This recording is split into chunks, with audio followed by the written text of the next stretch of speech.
আগত ICDS এক্সামকে target করে আজকের ক্লাসে 30টি প্রশ্নই কিন্তু পরীক্ষায় জিজ্ঞেস করেছে। তো কাজেই তোমাদের আইসিডিএস এক্সামের জন্য এই 30টি প্রশ্ন অত্যন্ত গুরুত্বপূর্ণ। আজকে আমরা পর্ব 24 করতে যাচ্ছি।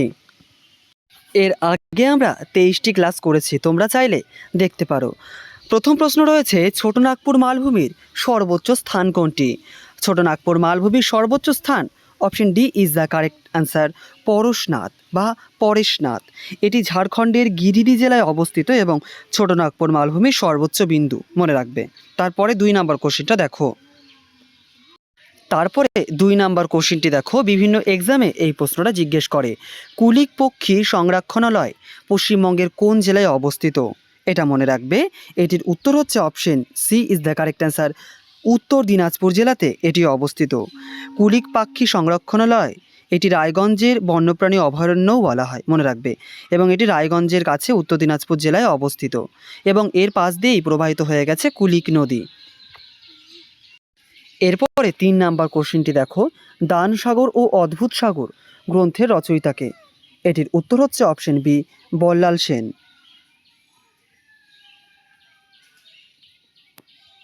4 নম্বর কোশ্চেনটি দেখো, ভারতীয় বিপ্লবের জননীর জনক ভারতের বিপ্লবের জননী নামে কাকে অভিহিত করা হয়? এটির উত্তর মনে রাখবে, অপশন এ, ভিকাজি কামাকে ভারতীয় বিপ্লবের জননী বলে ডাকা হয়। 5 নম্বর কোশ্চেনটি দেখো, অ্যামনেস্টি ইন্টারন্যাশনালের সদর দপ্তর কোথায় অবস্থিত? এটা মনে রাখবে। এটির উত্তর হচ্ছে অপশন ডি, লন্ডনে অবস্থিত। এরপরে 6 নম্বর কোশ্চেনটি দেখো। আর হ্যাঁ, প্রত্যেকটি প্রশ্নের পাশে লেখা আছে পরীক্ষায় আসা প্রশ্ন, কাজেই তোমরা চাইলে প্রত্যেকটি কোশ্চেনকে নোট করে করে রেডি করতে পারো। তারপরের 6 নম্বর কোশ্চেনটি দেখো, কোন বিজ্ঞানী সর্বপ্রথম কোষে নিউক্লিয়াসের উপস্থিতি আবিষ্কার করেন? মনে রাখবে, কোষের মধ্যে নিউক্লিয়াসের উপস্থিতি প্রথম আবিষ্কার করেছিলেন হচ্ছে অপশন সি, রবার্ট ব্রাউন। আর যদি তোমাদের জিজ্ঞেস করে প্রথম কোষকে আবিষ্কার করে, তখন কিন্তু বলবে রবার্ট হুক। 1665 সালে রবার্ট হুক কোষ আবিষ্কার করে। সেই সঙ্গে যদি জিজ্ঞেস করে যে প্রথম জীবন্ত কোষকে আবিষ্কার করেছিল, তখন কিন্তু এর উত্তরটা পরিবর্তন হয়ে গিয়ে অ্যান্টনি ভ্যান লিউয়েন হুক হবে, অর্থাৎ অপশন এ হবে। কখন? যদি জিজ্ঞেস করে প্রথম জীবন্ত কোষকে আবিষ্কার করেছিল। তাহলে এইখান থেকে তোমরা এই 3টি কোশ্চেনকেই কিন্তু মনে রাখবে। তারপরে 7 নম্বর কোশ্চেনটা দেখো। এই কোশ্চেনটা আমরা আগেও করেছি। জালিয়ানওয়ালাবাগ হত্যাকাণ্ডের প্রতিবাদে কোন আইনের বিরুদ্ধে আন্দোলন হয়েছিল? মনে রাখবে, যে জালিয়ানওয়ালাবাগের যে হত্যাকাণ্ডটি হয়েছিল, এটা কোন আইনের একটা ফল বলা যেতে পারে? তো এটা মনে রাখবে, option B is the correct answer, Rowlatt আইন। এই কোশ্চেনটা আমরা আগেও করেছি, কারণ আগেও অন্যান্য এক্সামে এই কোশ্চেনটাই হুবহু রিপিট হয়েছে। কাজে তোমাদের এক্সামেও রিপিট হতে পারে। প্রত্যেকটা কোশ্চেনকে কিন্তু সিরিয়াসলি নেবে। তারপরের 8 নম্বর কোশ্চেনটি দেখো, শ্রীকৃষ্ণ কীর্তন গ্রন্থ কে রচনা করেন? শ্রীকৃষ্ণ কীর্তন গ্রন্থটি রচনা করেছিলেন, তোমরা মনে রাখবে, option A is the correct answer, বড়ু চণ্ডীদাস। সেই সঙ্গে মনে রাখবে, এই যে সাহিত্যটা রয়েছে, গ্রন্থটা রয়েছে, এইখানে কিন্তু রাধাকৃষ্ণের প্রেম কাহিনী ছিল প্রধান বিষয়। তারপরে 9 নম্বর কোশ্চেনটি দেখো, মধ্যযুগে বাংলার শ্রেষ্ঠ শাসক হিসেবে কে পরিচিত ছিলেন? তোমরাও কিন্তু ভিডিওটা পজ করে আমার সঙ্গে উত্তর দিবে। মধ্যযুগে বাংলার শ্রেষ্ঠ শাসক হিসেবে কাকে অভিহিত করা হয়? এটির উত্তর করবে অপশন বি, আলাউদ্দিন হোসেন শাহ। বাংলার মধ্যযুগের শ্রেষ্ঠ শাসক হিসেবে তাকে বলা হয়। 10 নম্বর কোশ্চেনটি দেখো, বিজয়নগর সাম্রাজ্যের প্রতিষ্ঠাতা, সহজ ভাষায় বিজয়নগর সাম্রাজ্য কারা প্রতিষ্ঠা করেছিলেন? এই কোশ্চেনটা একটু টাইপিং মিস্টেক হয়ে গেছে। কোশ্চেনটা ছিল বিজয়নগর সাম্রাজ্যের প্রতিষ্ঠাতা কারা, ঠিক আছে? তো এটার উত্তর হচ্ছে 2 ভাই, প্রথম হরিহর এবং প্রথম বুক্কা রায়। কি বললাম? প্রথম হরিহর এবং প্রথম বুক্কা রায় 1336 খ্রিস্টাব্দে কিন্তু এই বিজয়নগর সাম্রাজ্যটি প্রতিষ্ঠা করেছিল। তারপরের 11 নম্বর কোশ্চেনটি দেখো। তারপরে 12 নম্বর কোশ্চেনটি দেখো, কালাহারি মরুভূমি কোন মহাদেশে অবস্থিত? তোমরা এটা মনে রাখবে, কালাহারি মরুভূমি এটি অবস্থিত option D is the correct answer, Africa মহাদেশে। খুবই গুরুত্বপূর্ণ একটি প্রশ্ন, সেটি সাধারণত কোন ধরনের শিলায় জীবাশ্মের উপস্থিতি দেখা যায়? মনে রাখবে, কোন ধরনের শিলায় জীবাশ্ম দেখা যায়, এটা কিন্তু খুব ইম্পর্টেন্ট। প্রত্যেকটি কোশ্চিন ইম্পর্টেন্ট, তবে এই কোশ্চিনটা বেশি জিজ্ঞেস করা হয় পরীক্ষাতে। Option C is the correct answer, পাললিক শিলাতে মনে রাখবে জীবাশ্ম দেখা যায়। এবার 14 নম্বর কোশ্চিনটা দেখো। 14 নম্বর কোশ্চিনটি রয়েছে, মিথেনের রাসায়নিক সংকেত কোনটি? মনে রাখবে, মিথেনের রাসায়নিক সংকেত option A is the correct answer, CH4। তারপরে দেখো 15 নম্বর কোশ্চিন, কঠিন কার্বন ডাই অক্সাইডকে কী বলা হয়? মনে রাখবে, কঠিন কার্বন ডাই অক্সাইডকে বলা হয় option A is the correct answer, dry ice. Dry ice আসলে কিন্তু কঠিন কার্বন ডাই অক্সাইড। তোমরা হয়তো দেখে থাকবে বিভিন্ন প্রোগ্রামেও এইটাকে ব্যবহার করানো হয়। বিভিন্ন অনুষ্ঠানে বা স্টেজে এক ধরনের কুয়াশা বা ধোঁয়ার আভা তৈরি করতে কিন্তু এই ড্রাই আইসটি ব্যবহার করা হয়, এটা জাস্ট মনে রাখবে।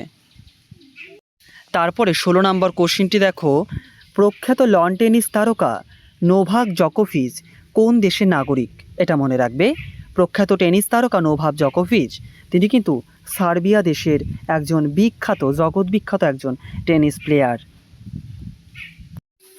17 নম্বর কোশ্চিনটি রয়েছে, লন টেনিসে কয়টি প্রতিযোগিতাকে গ্র্যান্ড স্ল্যাম বলা হয়? মনে রাখবে, এই যে গ্র্যান্ড স্ল্যাম কথাটা, এটা কিন্তু টেনিসের সঙ্গে যুক্ত। সেই সঙ্গে কয়টা টেনিসের প্রতিযোগিতাকে গ্র্যান্ড স্ল্যাম বলা হয়? এটির উত্তর হচ্ছে অপশন সি, 4টি যে প্রতিযোগিতা হয় সেই 4টি প্রতিযোগিতাকে একসঙ্গে কিন্তু গ্র্যান্ড স্ল্যাম বলা হয়।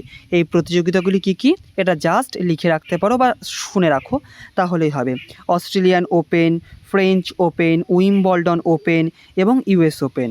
হ্যাঁ, এই প্রত্যেকটা কিন্তু টেনিসের প্রতিযোগিতা, এবং এই 4টা টেনিস প্রতিযোগিতাকে কিন্তু একত্রে বলা হয় গ্র্যান্ড স্ল্যাম, মনে রাখবে। বোঝা গেল? এবং এইখানে আরও একটি তথ্য দিয়ে রাখি, এটা অতিরিক্ত তথ্য, তোমরা চাইলে এটাকে লিখতে পারো, আর যারা সুপারভাইজার এক্সাম দেবে তারা তো অবশ্যই লিখবে। সেটি হচ্ছে, বছরের শুরুতেই যে প্রথম যে গ্র্যান্ড স্ল্যামটা হয় সেটা কিন্তু অস্ট্রেলিয়ান ওপেন, বোঝা গেল? তারপরে বছরের দ্বিতীয় যে গ্র্যান্ড স্ল্যাম সেটা কিন্তু ফ্রেঞ্চ ওপেন। তারপরে যেটা, সেটা হচ্ছে সবচেয়ে পুরনো ও মর্যাদাপূর্ণ যে গ্র্যান্ড স্ল্যাম, যেটা জুন জুলাই মাসের দিকে হয়ে থাকে, সেইটা কিন্তু উইম্বলডন। অর্থাৎ এই যে আমি 4টা গ্র্যান্ড স্ল্যাম বললাম, এই 4টা গ্র্যান্ড স্ল্যামের মধ্যে কিন্তু উইম্বলডন যে গ্র্যান্ড স্ল্যামটা, যেটা লন্ডনে ঘাসের কোর্টে হয়, সেটা কিন্তু সবচাইতে পুরনো গ্র্যান্ড স্ল্যাম।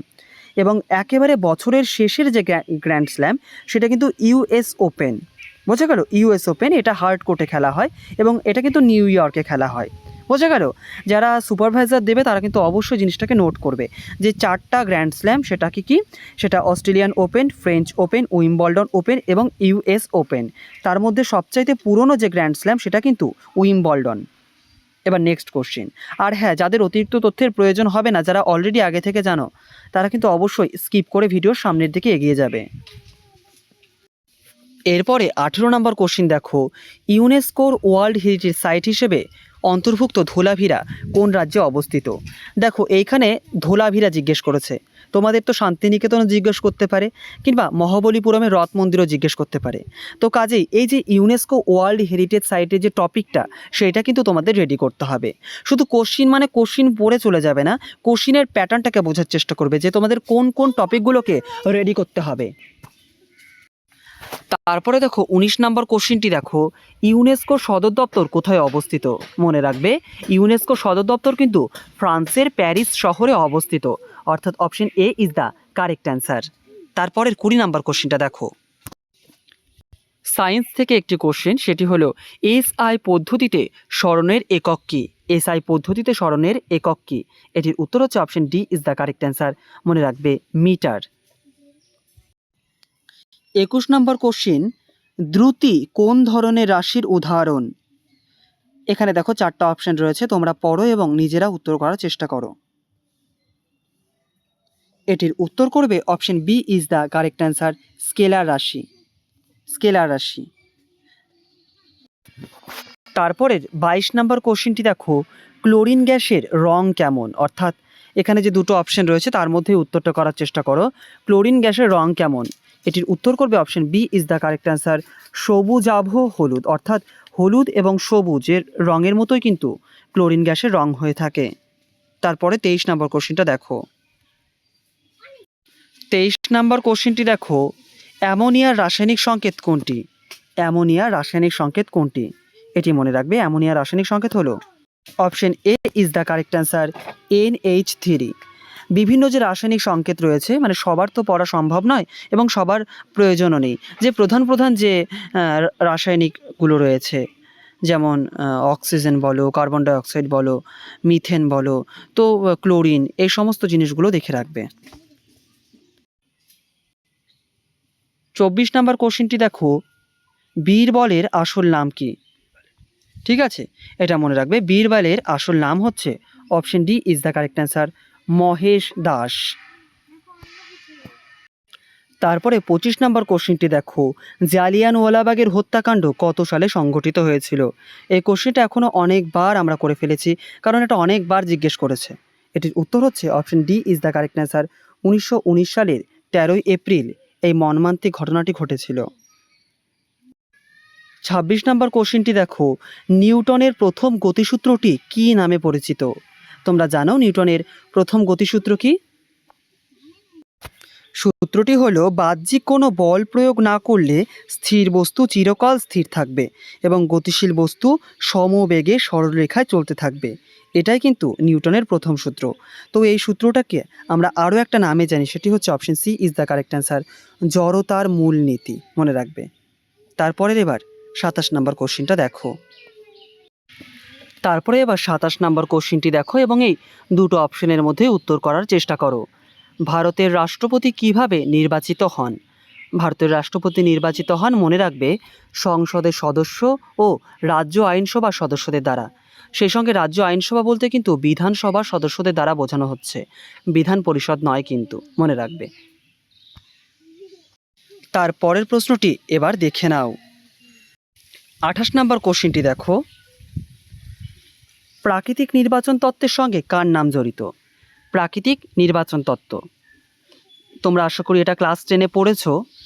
আর যারা যারা পড়োনি তাদের উদ্দেশ্যে বলছি, এটার উত্তরটি কিন্তু option D is the correct answer, Charles Darwin. মনে রাখবে, প্রাকৃতিক নির্বাচন তত্ত্ব এর মানেটা কি? প্রাকৃতিক নির্বাচন হলো সেই প্রক্রিয়া যার মাধ্যমে প্রকৃতি বা পরিবেশের সাথে খাপ খাইয়ে নেওয়ার ক্ষমতা অনুযায়ী জীবদের বাঁচিয়ে রাখা এবং বংশবৃদ্ধি নির্ধারণ হয়।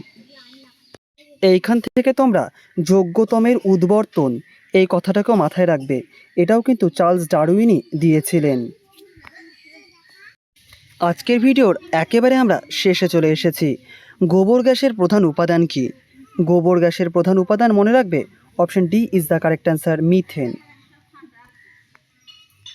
আজকের ভিডিওর শেষ কোশ্চেন, ভারতীয় অরণ্য গবেষণা কেন্দ্র কোথায় অবস্থিত? এটা মনে রাখবে, এটির উত্তর হচ্ছে option D is the correct answer, দেরাদুনে রয়েছে। উত্তরাখণ্ডের দেরাদুনে ভারতীয় অরণ্য গবেষণা কেন্দ্রটি অবস্থিত। আজকের ক্লাসটা এখানেই।